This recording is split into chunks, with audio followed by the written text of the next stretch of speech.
Good afternoon, everybody. Good afternoon, ma'am. Good afternoon, ma'am. How are you all? Fine, ma'am. Okay Fine, ma'am. Okay जी। कुछ सुस्त से लग रहे हैं सब लोग।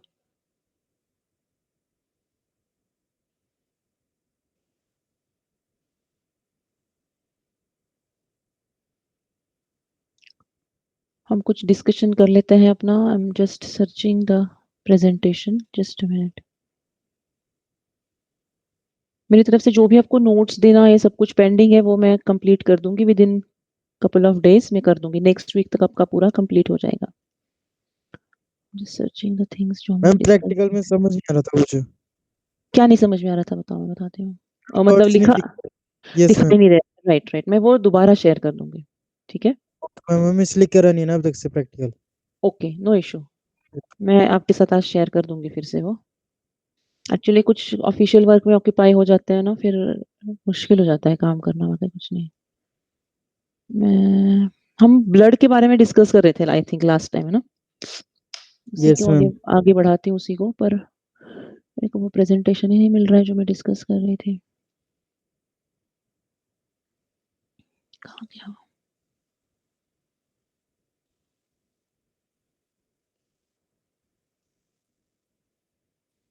ये नहीं।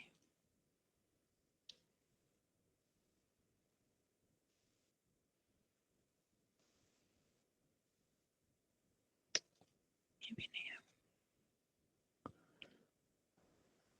Position, composition of blood.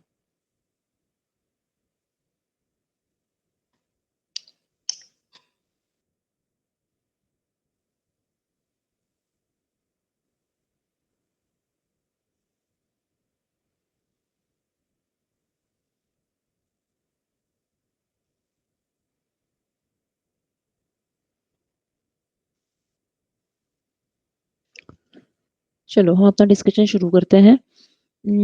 काफ़ी सारी चीज़ें हमने डिस्कस की थी पर उसको काफ़ी टाइम हो गया है, राइट? तो मैं एक बार उसको आपके साथ रिवाइज़ करना चाहूँगी। जो हमने मॉड्यूल 2 शुरू किया, हमारा सिलेबस भी काफ़ी पीछे है, we have to speed up. थोड़ा फटाफट काम करना पड़ेगा। Just a minute.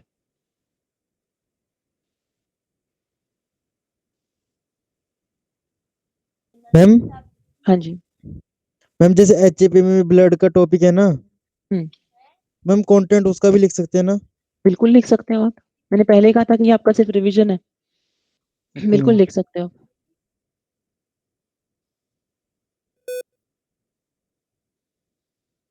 ये तो आपने पहले ऑलरेडी स्टडी कर रखा होगा ऐसा मुझे लगता है।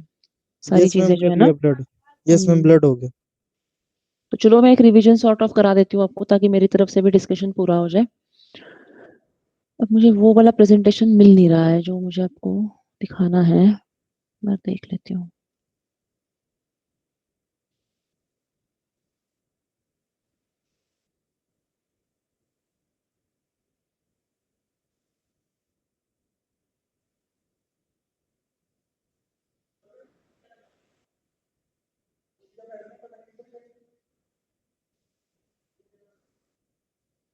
चलो ठीक है। Let us discuss once. ठीक है। चलो तो हम जो है मॉड्यूल 2 में ब्लड के बारे में डिस्कस कर रहे थे। कुछ पॉइंट्स हमने ऑलरेडी डिस्कस किए हुए हैं। तो मैं वो एक बार आपको दिखाना चाहूँगी।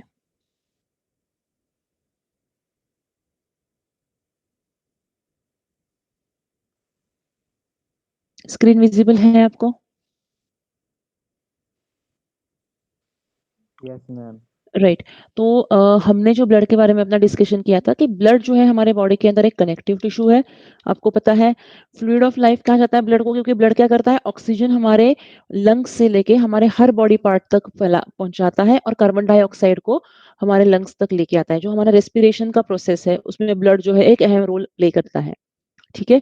फ्लूइड ऑफ ग्रोथ भी इसे कहते हैं क्योंकि आपको पता है कि हमारे ग्रोथ होती है मतलब क्या होता है नंबर ऑफ सेल्स बढ़ते हैं हमारे शरीर के अंदर और वो बढ़ने के लिए भी जो है blood plays very important role in that. इसके बाद हमने डिस्कस किया था कि ओके ये हमने अगेंस्ट एनी डिजीज वो फाइट करता है इसलिए भी इसको कहते हैं फ्लूइड ऑफ लाइफ कहते हैं, फ्लूइड ऑफ हेल्थ कहते हैं। इसकी फिजिकल प्रॉपर्टीज हमने देखा था कि रेड कलर का होता है। अराउंड 5 लीटर ब्लड हमारे शरीर के अंदर होता है। 7.4 पीएच होता है, थोड़ा सा अल्कलाइन होता है पीएच। और स्पेसिफिक ग्रेविटी वाटर से हल्का सा गाढ़ा होता है ब्लड जो है। वाटर की स्पेसिफिक ग्रेविटी 1 होती है, इसकी 1.05 से लेके 1.06 तक होती है। ये सारी ये है नंबर्स है, ये आपने थोड़े याद रखने हैं। कई बार मल्टीपल चॉइस क्वेश्चन में ये पूछे जाते हैं चीजें, तो आपको ये सारी चीजें पता होनी चाहिए। ब्लड का अगर हम कंपोजिशन देखें तो हम उसको 2 हिस्सों में डिवाइड कर सकते हैं। एक तो लिक्विड पार्ट, आपको पता है ब्लड फ्लूइड है, लिक्विड है। तो एक तो लिक्विड पार्ट है और दूसरा उसके अंदर जो सस्पेंडेड सेल्स प्रेजेंट होते हैं, वो होते हैं, राइट? तो अगर हम लिक्विड की बात करें तो इस उसको हम कहते हैं प्लाज्मा, ठीक है? तो इसके अंदर जो है कुछ ऑर्गेनिक और इनऑर्गेनिक सॉलिड सब्सटेंसेस भी प्रेजेंट होते हैं। ऑर्गेनिक सब्सटेंसेस कैसे-कैसे प्रेजेंट होते हैं प्लाज्मा के अंदर? जैसे कि प्लाज्मा प्रोटीन हो गए, amino acids, carbohydrates, fats, hormones, antibodies ये सारी चीजें प्रेजेंट होती हैं। और inorganic substances like various salts उसके अंदर प्रेजेंट होते हैं। सोडियम, कैल्शियम, पोटेशियम लाइक इसके अंदर सॉल्ट्स भी जो है वो प्रेजेंट होते हैं। प्लाज्मा के अंदर जो प्रोटीन प्रेजेंट होता है अ बेसिकली जो प्रोटीन के टाइप्स अगर हम देखें तो serum albumin, serum globulin and fibrinogen, 3 type के जो है इसके अंदर प्लाज्मा प्रोटीन्स प्रेजेंट होते हैं। Okay, don't go into the details. ठीक है, इतना हो गया। ये हो गए प्लाज्मा प्रोटीन्स के बारे में। प्लाज्मा प्रोटीन्स का मेन फंक्शन क्या होता है? ब्लड कोएगुलेशन में वो हमें हेल्प करते हैं, क्योंकि ये प्रोटीन्स हैं, तो जैसे ही खून बहने लगता है, ब्लड बाहर आने लगता है, उसको वो कोएगुलेट करते हैं, मतलब कि उसको वो रोकते हैं। Is it okay?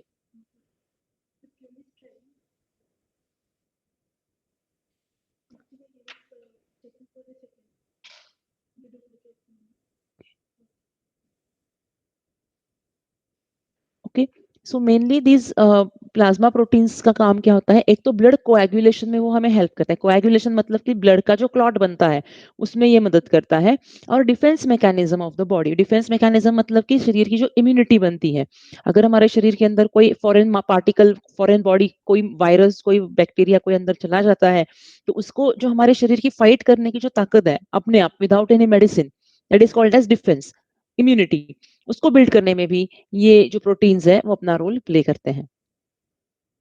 ट्रांसपोर्टेशन में भी ये अपना रोल प्ले करते हैं, क्योंकि आपको पता है कि जो हमारा सेल वॉल बना होता है वो लिपोप्रोटीन्स का बना होता है, लिपिड्स एंड प्रोटीन्स का बना होता है, तो ये प्रोटीन्स ट्रांसपोर्टेशन में भी मदद करते हैं।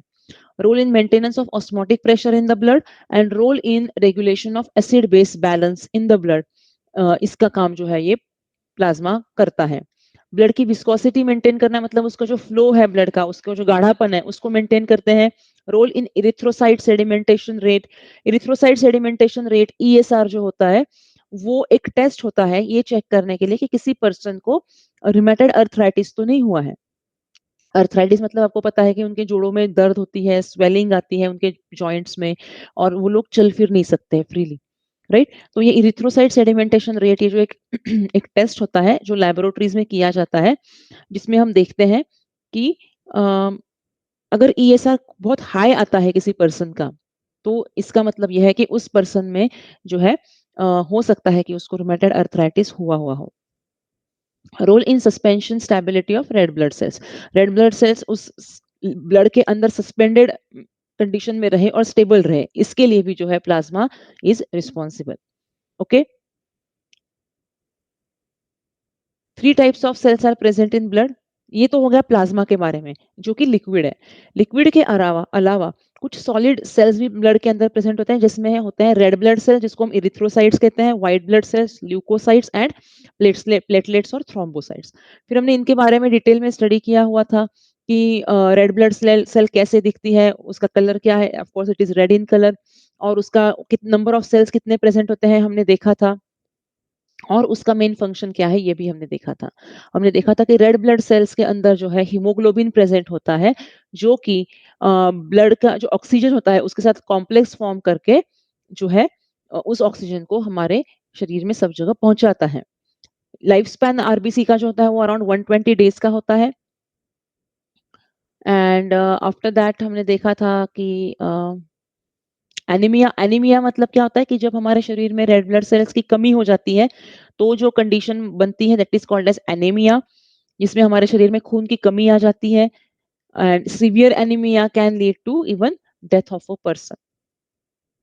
अब रेड ब्लड सेल्स के बाद जो है इन्होंने एनीमिया को एक्सप्लेन किया है, इतना डिटेल में अभी जाने की आपको जरूरत नहीं है,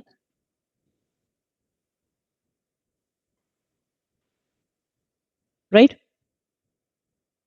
तो रेड ब्लड सेल्स के बाद अगला जो आता है वो है white blood sales. White blood cells के बारे में हमने अपना डिस्कशन किया था कि व्हाइट ब्लड सेल्स जो होते हैं they are mainly responsible for giving the क्या कहते हैं उसको, immunity to our body, right? RBC के बारे में हमने अपना डिस्कशन कर लिया। Then we have come to डब्ल्यूबीसीज। फिर डब्ल्यूबीसीज का मेन फंक्शन मैंने आपको बताया कि जो हमारा इम्यून रिस्पॉन्स जो है उसको बिल्ड करने का काम डब्ल्यूबीसीज करती हैं।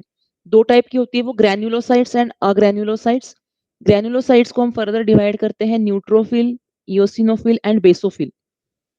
हुँ, और उसके अग्रैन्युलोसाइट्स जो होते हैं वो होते हैं मोनोसाइट्स एंड ल्यूकोसाइट्स। फिर हमने इनके बारे में भी थोड़ा-सा देखा था कि ये किस तरह से ये दिखते हैं, इनका क्या रोल है, ये सारी चीज़ें हमने अपने इसमें जो है वो डिस्कस की हुई है।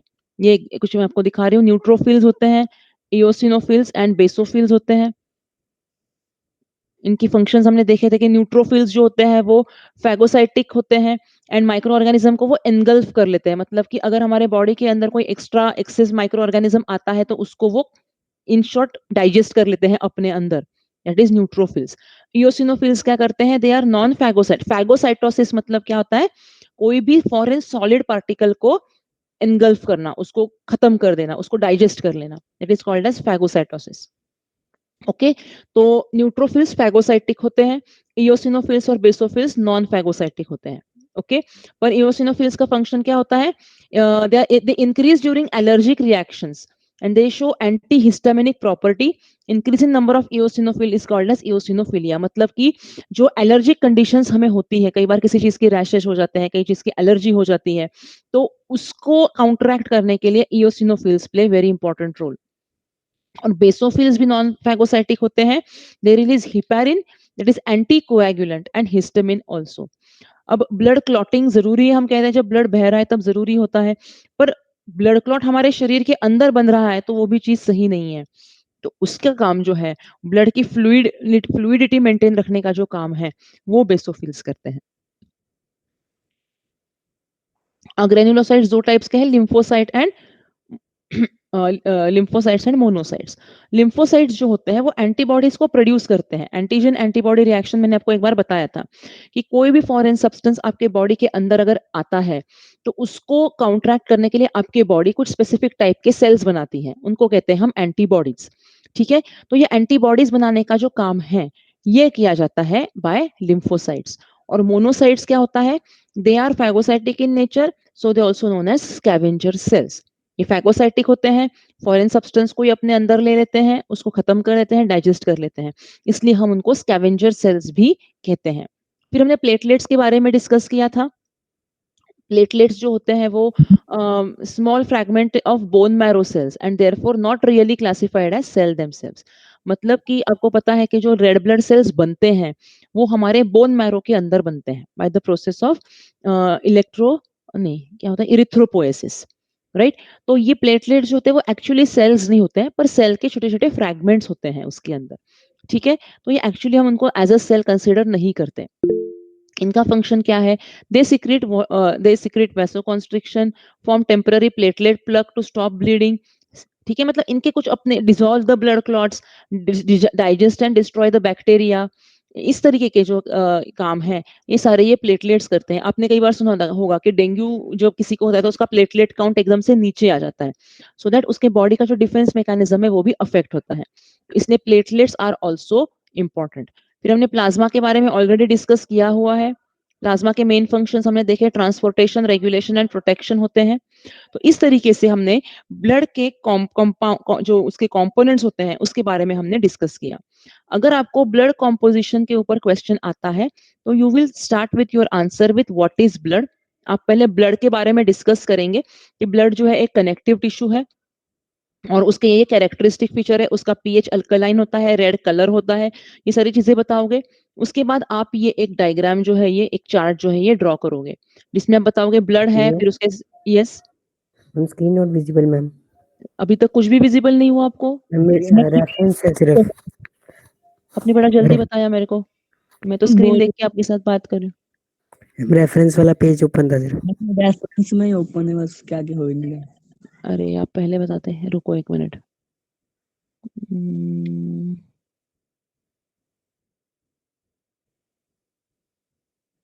Is it visible now?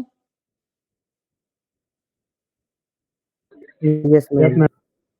ठीक है, तो इसमें मैं आपको बता रही थी, एक सेकेंड, इसमें मैं आपको बता रही थी कि अगर आपको ब्लड कॉम्पोजिशन के ऊपर क्वेश्चन आता है तो you will start your answer with what is blood. Blood is a connective tissue, circulating fluid present in human body. फिर उसके आप कैरेक्टरिस्टिक फीचर्स बताओगे कि रेड कलर का होता है, अल्कलाइन पीएच होता है, थोड़ा सा वाटर से गाढ़ा होता है, हेवियर देन वाटर होता है, ये सब चीजें आप बताओगे। उसके बाद आप ये वाला चार्ट ड्रॉ करोगे, इसमें आप ब्लड बताओगे, सेल्यूलर एंड नॉन सेल्यूलर बताओगे। ठीक है, ब्लड कॉर्पस्कल्स एंड प्लाज्मा। कॉर्पस्कल्स अगर वर्ड याद नहीं तो सेल्स वर्ड याद रखिए, blood cells and plasma. Plasma के बारे में फिर हम अलग से डिस्कस करेंगे। ब्लड सेल्स कौन से हैं? RBC, WBC and platelets. WBC जो होता है उसको हम फर्दर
सिस्टम डिस्कस करते हैं। पर हम जब भी किसी का ब्लड ग्रुप बताते हैं तो हम एबीओ सिस्टम और आरएच सिस्टम दोनों को मिक्स करके बताते हैं। जैसे मेरा ब्लड ग्रुप एबी पॉजिटिव है तो मेरा एबीओ सिस्टम से एबी आ गया,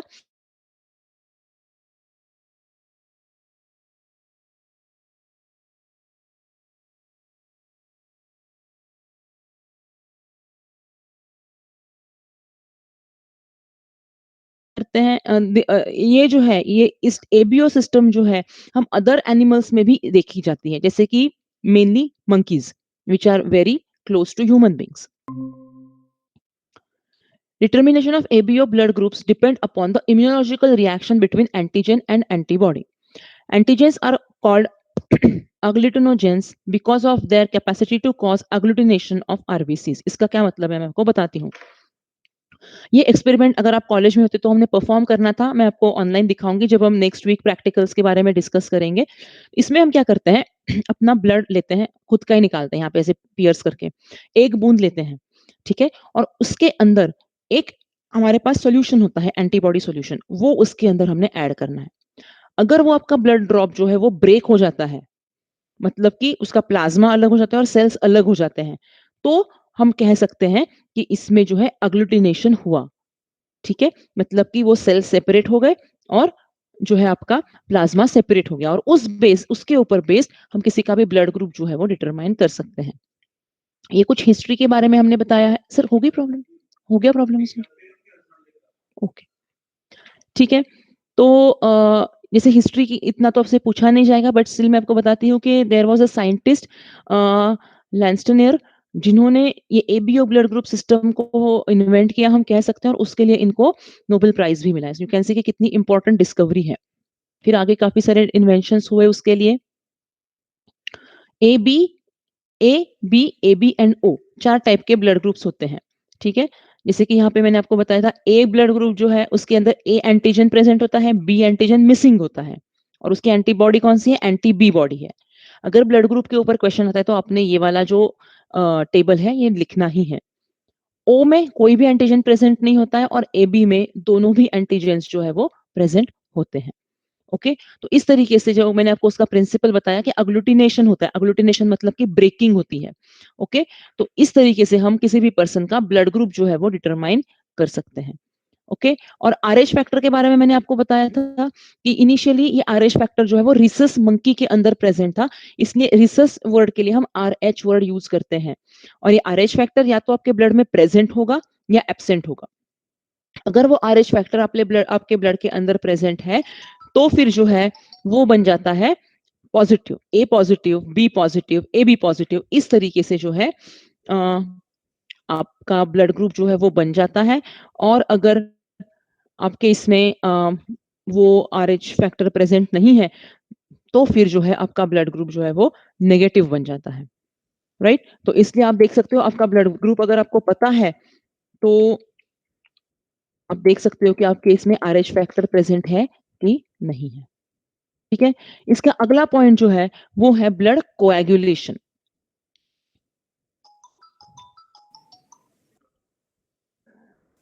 मैम स्क्रीन विजिबल नहीं है। Yes yes yes, I am sharing right now, मैं कर रही हूँ शेयर। एक्चुअली मैं ये ब्लड कोएगुलेशन में क्या, ओके, ब्लड कोएगुलेशन में हमने ये सारे पॉइंट्स डिस्कस करने हैं कि क्या क्या होता है। We are not going into the much details of it. इसके नोट्स में आपको छांट के जितने आपके लिए जरूरी है उतने ही दूंगी, तो कुछ स्लाइड्स में हो सकता है इसमें, जस्ट अ मिनट। हेलो,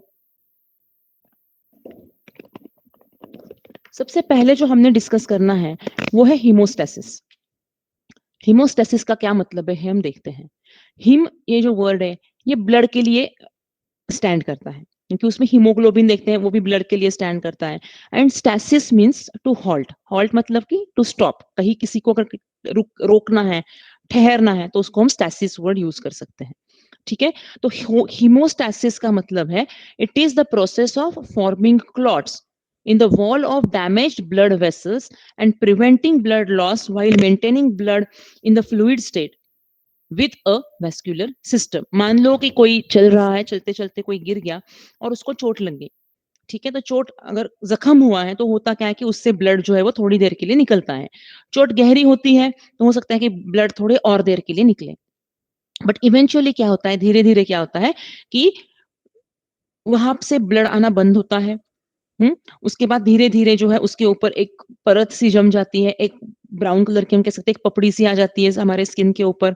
फिर वो धीरे धीरे ड्राई हो जाती है, एक दिन वो निकल जाता है पूरा, और उसके अंदर फिर हमारे अंदर जो है न्यू स्किन जो है वो डेवलप हो जाती है, राइट। तो ये जो एक प्रोसेस हुआ, जिस प्रोसेस में हमने जो ब्लड फ्लो हो रहा था उसकी रोकथाम हुई, उसको रोक दिया हमने, उसको कहते हैं हीमोस्टेसिस, ओके।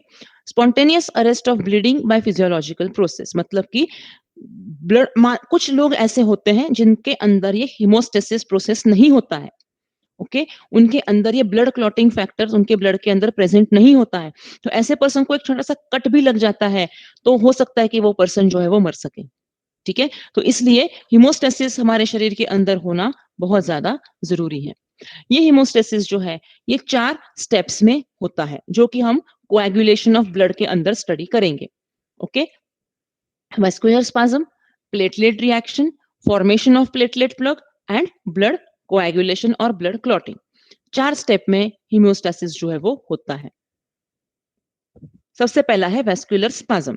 मैं एक बार रीड करूंगी फिर आपके साथ डिस्कस करते हैं। वैस्कुलर स्पाज्म क्या करता है, it reduces flow of blood from injured vessels, okay. जो भी आपके शरीर को चोट लगी है, जहां पे भी चोट लगी है, तो वहां से जो सेल्स, ब्लड सेल्स जो इंज्योर हुए हैं, मतलब रप्चर हुए हैं, उनसे ब्लड फ्लो आने के लिए ये रोक देता है। करता क्या है, सिंपैथेटिक रिफ्लेक्स आता है, release of vasoconstrictors from platelets that adhere to walls of damaged vessels. इसका क्या मतलब है मैं आपको बताती हूँ।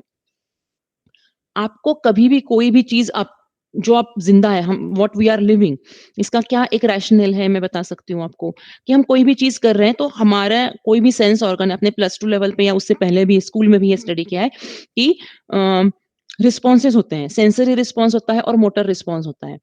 मतलब मोटर रिस्पॉन्स मतलब कैसे होता है कि कुछ रिस्पॉन्सेस हमारे सेंस ऑर्गन से हमारे ब्रेन तक चले जाते हैं, कुछ रिस्पॉन्सेस हमारे ब्रेन से हमारे ऑर्गन्स तक आते हैं। आपको मान लो कोई पिन चुभ गई, तो आपका, आपकी उंगली में अगर पिन चुभी है तो आपकी उंगली जो है वो आपके ब्रेन तक सिग्नल पहुंचाती है कि आपको पिन चुभी है, और आपका ब्रेन आपकी उंगली तक रिस्पॉन्स पहुंचाता है तो आप उंगली हटा दो, right, as simple as that. तो जैसे ही आपके बॉडी के ऊपर कोई भी सेल रप्चर हुई है और उससे ब्लड फ्लो हो रहा है, तो इमीडिएटली ब्रेन जो आपके बॉडी के अंदर जो प्लेटलेट्स प्रेजेंट होती हैं उनको सिग्नल भेजता है कि अब जो है आपका काम है और आपने वहां पे जाके इस ब्लड की रोकथाम करनी है। और वहां पे उस साइट पे ये प्लेटलेट्स आ जाती हैं, उनसे कुछ केमिकल्स रिलीज होते हैं जो वैसो कॉन्स्ट्रिक्टर होते हैं। वैसो कॉन्स्ट्रिक्टर मतलब कि सेल्स को कॉन्स्ट्रिक्ट करने वाले, सेल्स को सिकुड़ने वाले, राइट। तो ऐसे वैसो कॉन्स्ट्रिक्टर सेल्स वहां पे आते हैं, जिसकी वजह से ब्लड का जो फ्लो है उसको हम रोक सकते हैं। ये फर्स्ट स्टेप में होता है, that is called as vascular spasm. कुछ इस तरह से यहाँ पे वैसो कॉन्स्ट्रिक्शन हो गया, यहाँ पे इंजरी हुई है, राइट। किसी को अगर चोट लगी है यहाँ पे, तो इमीडिएटली यहाँ पे जो है आपके ब्लड्स प्लेटलेट्स जो होते हैं वो अपने केमिकल्स को रिलीज करता है और यहाँ पे कॉन्स्ट्रिक्शन करके इसको बंद करने की कोशिश करता है। ओके, सेकेंड स्टेप है platelet plug formation. Okay, platelet plug formation मतलब कि साइट ऑफ जो इंजरी है वहां पे एक छोटी सी, इन सिंपल वर्ड्स में कह सकती हूँ, एक गुठली बन जाती है, एक गांठ सी बन जाती है जो कि प्लेटलेट्स की वजह से बढ़ती है। अब ये गांठ बनने के लिए क्या होता है, सबसे पहले तो प्लेटलेट्स जो है वो एक दूसरे के साथ चिपक जाती है, दैट इज प्लेटलेट अडेयरेंस। सारी प्लेटलेट्स एक साथ आती है एक क्लॉट बनाने के लिए, फिर प्लेटलेट एक्टिवेट हो जाती है, right. And next step is platelet aggregation. तो इसमें क्या होता है हम देखते हैं, ठीक है। अब इसमें क्या होता है, ये जो आपकी साइट है जहां पे आपको इंजरी हुई है, सबसे पहले तो है वहां पे प्लेटलेट्स एक्टिवेट होती हैं और वहां पे वो एक साथ आ जाती हैं। दूसरा होता है सिक्रीशन। सिक्रीशन में वो क्या करती है, उनके अंदर जो केमिकल्स प्रेजेंट है जो वैसो कॉन्स्ट्रिक्शन कॉज कर सकते हैं उनको वो रिलीज करती है।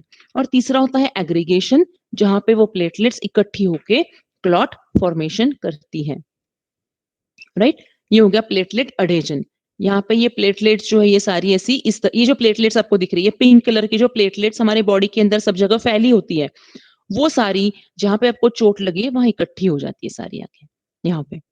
और इस तरह से ये जो खून बह रहा है उसको हम रोक सकते हैं, that is called as platelet adhesion.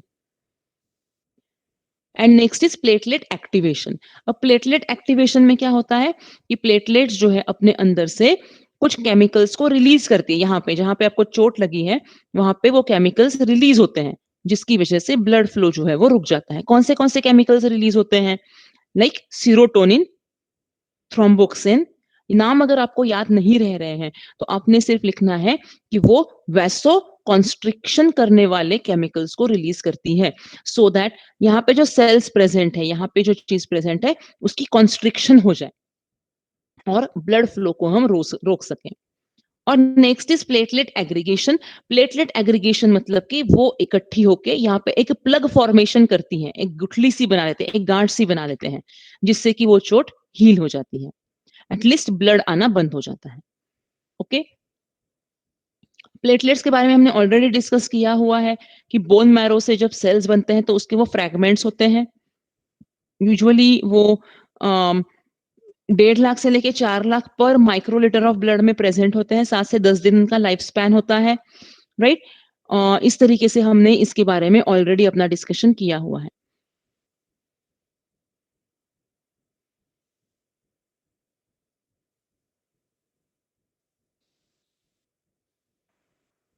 फिर हमने mechanism of platelet plug formation भी हमने डिस्कस किया था इमेजेस देख के, कि पहले प्लेटलेट एडेजन होता है, फिर एक्टिवेशन होता है। एडेजन मतलब कि आपके ब्लड के अंदर जहां जहां पे भी प्लेटलेट्स प्रेजेंट है वो उस साइड तक आके वहां इकट्ठा हो जाती है। एक्टिवेशन मतलब कि वो अपने से केमिकल्स को रिलीज करती है, और एग्रीगेशन मतलब कि वो अपना एक नेटवर्क बनाती है इस तरह से कि उसमें से ब्लड फ्लो जो है वो रुक जाता है। ओके, तो इस तरीके से हमने डिस्कस किया। अब नेक्स्ट स्टेप जो है ब्लड कोएगुलेशन। ब्लड कोएगुलेशन मतलब कि द क्लॉटिंग मैकेनिज्म जो है that is called as blood coagulation. I don't think so you have to study these things in very details. So I will skip this.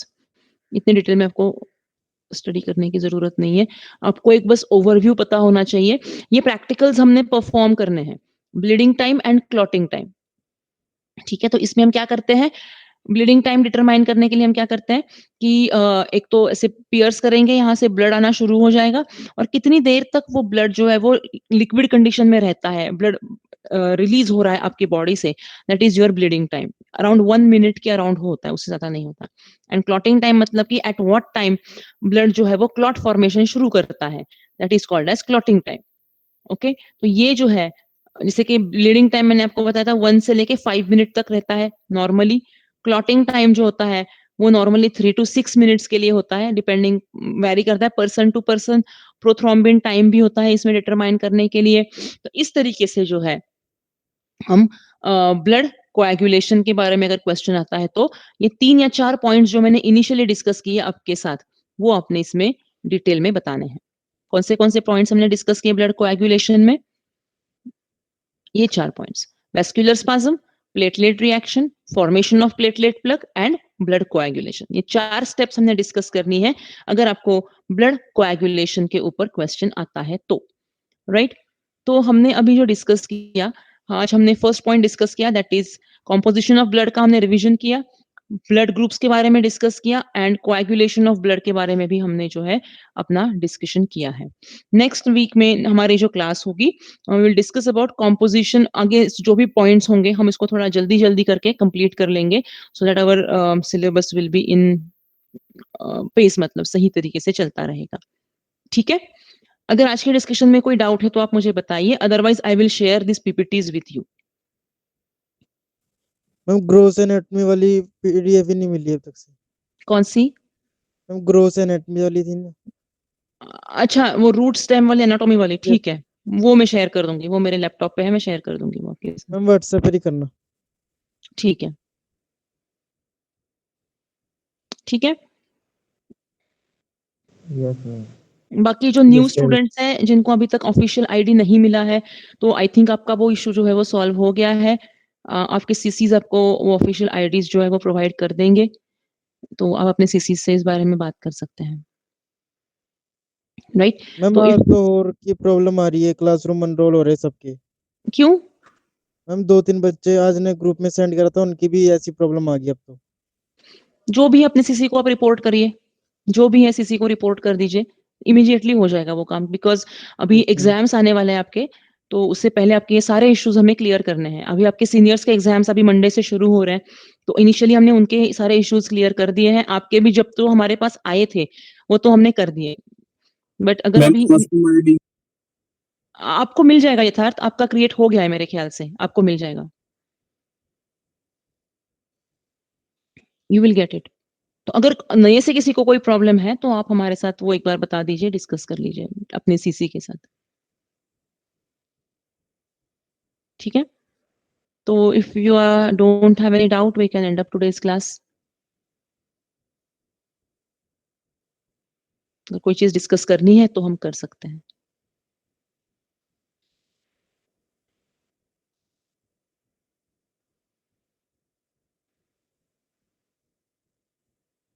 If no doubt, then you can leave the class. Thank you. Okay ma'am, thank you. Thank you, ma'am. Okay.